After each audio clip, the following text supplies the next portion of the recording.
My name's Joseph Lockwood, and the name of our project is the West End Health and Wellness Project. Because I actually live in Laurelville, which is about 9 miles down the road, but I graduated from high school right here in this little community. And at that time, it was a very vibrant community. So when I see it in the condition it's in today, it really kind of pains me. So, well, interestingly, in the 30s and 40s, at the height of Jim Crow, this community was very successful.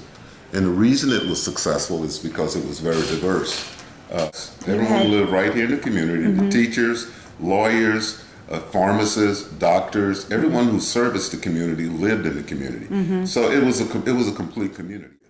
And so when I came back after 40 years and saw all of the vacant lots and the boarded up houses, and you drive down the street for blocks without a single light being on, that's when I realized just how devastated the community had become. Dropout rate, high school dropout rate is in the 60% range. The latest census, the 2010 census, 70% of people do not have high school diplomas. The average household income is $19,000. 70% of households earn less than $30,000. So it's really a very devastated community, and it's got a long way to go. And without any training, without any true really knowledge of how to write a grant, you sat down and you did this. I did the grant. And do you realize that you had stiff competition for these grant dollars, and somehow you found a way to make it happen for your community? Well, yeah, I knew we had stiff. That's why I didn't expect it. What I was waiting for was the announcement to find out what we did wrong. I had no expectation that we were actually going to get funded. Funding, right? What was your grant award? We were granted $1 million.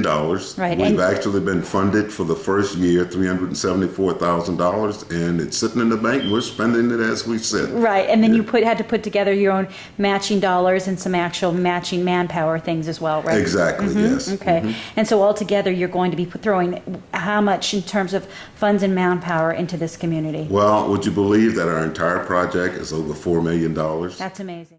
Right.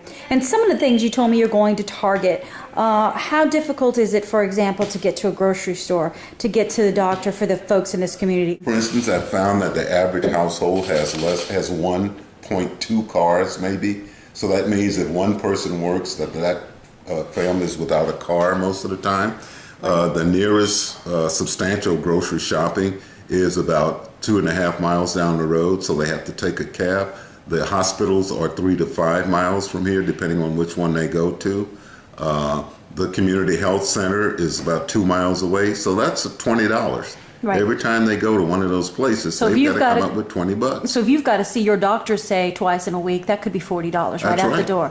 And if you've got to go to the grocery store, you're going to buy everything you need in that one shopping trip you were explaining to me. Exactly, because, well, what happens is you're probably going to go once or twice a month. A lot of these folks are receiving some sort of assistance. But the problem is fresh fruits and vegetables won't last that long. Right. So that's not what you're going to buy. You're going to buy something that can sit on the shelf for 2 weeks, and that's what we have here. The center of our program is home gardens. If you drive through the neighborhood, you'll see little bitty gardens. You'll see a couple of cadets of cabbage. You'll see some greens. You'll see a tomato plant in season and things like that. So gardening is a big deal. So there'll be produce that stands up so people can buy produce fairly quickly, easily access. I also know you talked about the Martin Luther King Community Center that doesn't have a whole lot going on, trying to get some healthy living activities going there. Try to clean up the community swimming pool, right? And then you have a radio program too, and tell me about that. Yes, we do. Yes, we do.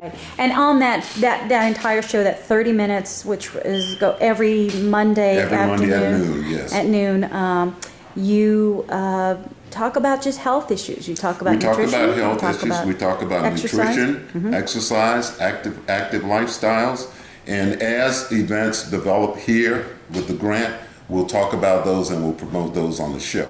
It's also open, by the way, to other folks in the community. If they have a health walk or a health screening or other such activities going on in the community, we'll be happy to have them come on and talk about their events as well. That's 88.3, right? 88.3 FM, okay. KIEE. And just to wrap things up, you said just a moment ago to me that you used to drive through this community and see one thing, and now you see another. When I drove through the community, I saw everything that everyone else saw, which is all of the rundown buildings, the vacant lots, and the deterioration that's taken place. But now when I drive through, I see progress, I see opportunity, I see possibilities. And it's amazing when you start to see those, they actually start to happen. I can actually see improvement that's happened over the years. Most people coming into this community for the first time are going to see the same thing I saw the first time, devastation. Right. But the fact is, there's many opportunities here, and that's what keeps me motivated. That's what drives what I do. Fantastic. Thanks for all the work you're doing. Thank you.